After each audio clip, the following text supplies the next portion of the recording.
9 de la mañana continuamos en este Business Connection, un arranque de semana trepidante con la energía en el punto de mira, con los precios disparados y sobre todo sin el gas ruso, que definitivamente se cortaba el sábado tras 3 días de labores de mantenimiento presuntamente solucionados, pero que se ponía ya el corte definitivo de ese suministro por ese acuerdo de los ministros del G7 de poner un precio máximo al tope del crudo.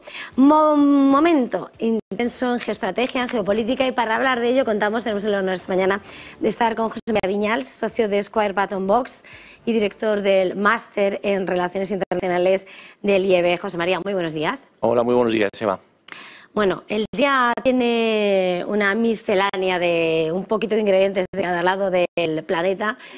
Empezando por lo más cercano, también en la crónica, lo que sí que estaba previsto en la jornada de hoy era conocer a quién va a ser el sucesor de Boris Johnson al frente del gobierno del Reino Unido.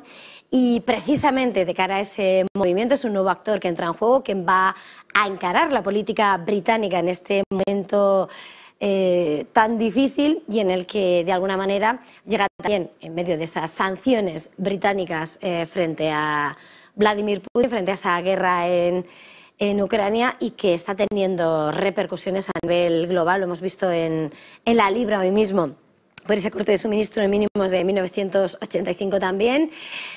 Bueno, quería preguntarle cómo es el momento ahora mismo de cara a esas sanciones y la respuesta que puede recibir en medio de este varapalo energético también el Reino Unido.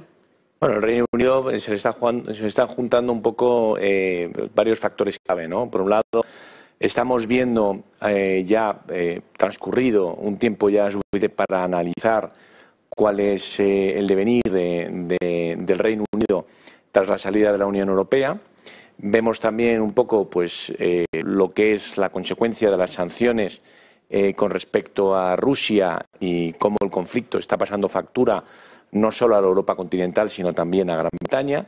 Y vemos también que Gran Bretaña, como jugador a nivel geoestratégico internacional, pues tampoco acaba de tener el peso que habían previsto en un primer momento tras el Brexit. También lo que era un poco ese volver a conquistar, ¿no?, la independencia británica en política exterior y en sus grandes decisiones, pues hemos visto que era más un argumento electoralista brexitista, ¿no?, que una realidad, porque la geopolítica y el juego de las grandes naciones a uno le acaban colocando en su sitio, ¿no? Y a los británicos pues es algo que les gusta mucho, ¿no?, que sea el propio mercado que te ponga en tu sitio. Pues aquí es la propia geopolítica que te pone en tu sitio. Liz Truss parece la firme sucesora de Boris Johnson. Se prevé una política continuista en los temas de política internacional.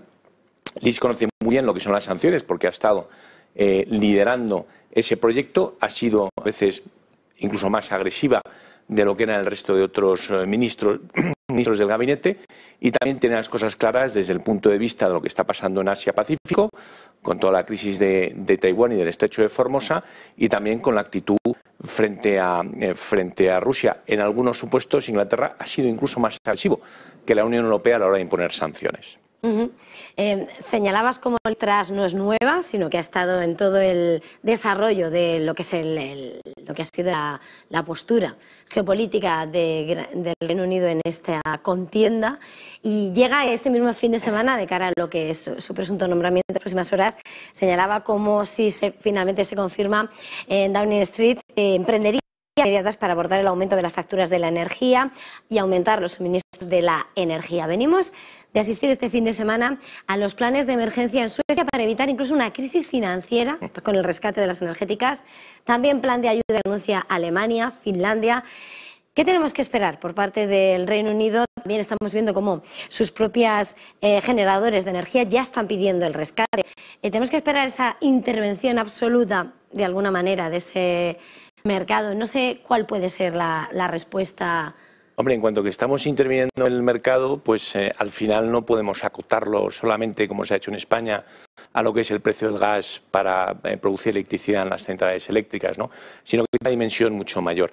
Y además muchas de estas medidas pueden ser contraproducentes, porque a lo que pueden llevar es a un aumento, a un continuismo en la demanda energética. Por lo tanto, al final es como la pescadilla que se muerde la cola. Son medidas que a corto o medio plazo, esas intervenciones en el mercado, tienen un efecto claro, como hemos visto aquí con la excepción ibérica, pero sin embargo a medio o largo plazo pueden ser contraproducentes porque pueden llevar al efecto contrario para el que se aprobaron. Ha habido distintas maneras de interpretar el problema y ha habido distintas maneras también y distintas soluciones que se han puesto encima de la mesa. Bruselas y el resto de expertos europeos no coinciden, no están alineados, por ejemplo, con la excepción ibérica.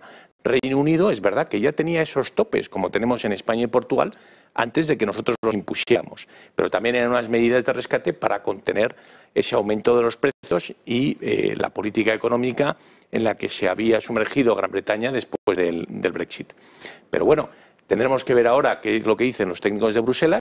La señora von der Leyen ya ha dicho que la decisión del G7 para capar los precios del petróleo los quiere imponer también en los precios del gas, lo que podría ser una intervención todavía mayor y, como no, una crisis en la energía puede llevar también a una crisis en otros sectores. Sin embargo, el sector bancario y financiero debería estar saneado después de las medidas y la capitalización de los bancos europeos tras la crisis de los años 2009-2014. No deja de resultar curioso lo de poner todavía un precio de un producto que necesitamos comprar a Rusia y ellos tienen que decidir si nos lo venden o no. Pero bueno, más allá de eso, estaba situando cómo el Reino Unido, la respuesta a las sanciones ha ido más allá frente a lo que ha sido la respuesta de una Europa muy dependiente, sobre todo su locomotora, de la energía rusa, que es la Unión Europea. Y en una comparativa, en ese choque de fuerzas, en este momento en el que se están realineando, ¿no?, las fuerzas en la geopolítica, Europa es una gran perdedora a priori, salvo que se resuelva en lo que está siendo esta lucha comercial ahora mismo. ¿Qué situación está ocupando Reino Unido en esta escenografía? Bueno, el Reino Unido está jugando su propio juego, ¿no? Por un lado, está más alineada con Estados Unidos en lo que, por ejemplo, a las sanciones de energía se refiere. Por lo tanto, han ido un paso más, o anuncian que van a ir un paso más que la Unión Europea. Y, por otro lado, en otras sanciones, la Unión Europea se ha adelantado, ¿no? Entonces, bueno, está intentando jugar su propio juego. Sin embargo, no le queda otra que estar alineada, porque aquel que imponga las sanciones primero va a tener los efectos de sus propias sanciones, el efecto boomerang, antes que las otras potencias. Nueva Zelanda el viernes también impuso y se sumó al catálogo de países sancionadores y ha impuesto, ya creo que ha incluido a 40 personas políticos de Donetsk y Lugansk en su lista de sancionados. Japón, Corea del Sur, Canadá y otros países también se han alineado, ¿no? Entonces, bueno, Estados Unidos no ha hecho uso de las secondary sanctions precisamente porque tienen efectos extraterritoriales y porque si Estados Unidos prohíbe con efecto extraterritorial comprar gas a Rusia, da igual que la Unión Europea prohíba o no la compra de gas a Rusia, nadie compraría de facto gas a Rusia. Luego tenemos que ver las sanciones europeas. Las sanciones europeas con el petróleo tienen muchísimos matices. Es decir, las sanciones europeas contra el petróleo, a lo que a partir del 5 de octubre y 5 de febrero, respectivamente con el crudo y con los productos refinados, se dejan de comprar siempre y cuando no vengan por oleoducto. Pero todo aquello que esté conectado por tubo, en principio los europeos pueden comprar. El gas en sí no está sancionado, pero Rusia nos puede cerrar el grifo. Estamos, al fin y al cabo, en una partida de ajedrez donde tenemos un conflicto bélico estancado y, por otro lado, tenemos una guerra de los despachos que estamos viendo aquí en Negocios TV día a día. Y cómo las cifras económicas, la guerra geopolítica, las bolsas, los mercados, las monedas están reaccionando, ¿no?, a esa guerra de los despachos. Hoy, de hecho, estamos viendo al euro perder incluso los 99 centavos frente al dólar. Vemos también el yuan, ya lo veíamos en mínimos de 24 años, la libra también cayendo. Y en este análisis de geopolítica llega lo que está siendo la contraofensiva de esas sanciones de Rusia, buscando su negocio alternativo en lo que está encontrando su baza segura en la parte que mira más hacia su zona del mundo, hacia la parte asiática, lo que es China, lo que es India, y todo está mirando además en unos momentos en los que es un actor mucho más silencioso China, pero realmente es el que está ayudando, ¿no?, en ese contrapeso de Europa a Rusia, y de alguna manera sigue siendo una guerra comercial que va más allá, que sigue enfrentando a los dos polos, a Estados Unidos, Rusia, China. ¿Cómo se está moviendo ese juego del tablero que, bueno, más allá de los peones que estamos aquí en el campo de juego? Bueno, pues está muy bien que lo digas, ¿no? Un poco la sensación esa de peor, porque realmente tras la cumbre de la OTAN hemos visto como la Unión Europea se ha realineado con los intereses norteamericanos en otras zonas del mundo. Esa dependencia en materia de defensa, esa dependencia en materia de energía, nos lleva a pues bueno, tener que estar alineados con ellos en otros escenarios donde Europa tradicionalmente ha sido mucho más neutral, no ha impuesto sanciones, no ha hecho grandes declaraciones, ¿no? Recordemos que incluso Europa, en los aspectos de Hong Kong, ni siquiera impuso sanciones, cuando Estados Unidos sí que lo hizo. China e India. China e India son los grandes compradores ahora mismo en los mercados potenciales para la salida del gas y para la salida del petróleo ruso. Si nosotros desde el G7 y la Unión Europea parece que se va a sumar a ese tope para comprar petróleo ruso a un precio determinado, lo llevamos a cabo y todavía no sabemos el mecanismo por el cual se va a imponer ese precio, China y la India pueden sumarse o pueden no sumarse. Parece que no se sumarían. Por tanto, Rusia podría tener una escapatoria e incluso podría venderle mucho más bajo que ese tope que impone la Unión Europea, podría vendérselo a la China e India. Los precios del petróleo están en máximos históricos. A partir de $30, Gazprom ya tiene, y las otras grandes petroleras rusas ya tienen margen. Podrían venderlo muy por debajo de ese tope europeo, precisamente para conseguir colocar su suministro y que la Unión Europea tenga que comprar a otras fuentes más caras, porque todo lo que nos llegue por barco, desgraciadamente, es más caro. Lo más barato siempre es por tubería, lo más cerca posible.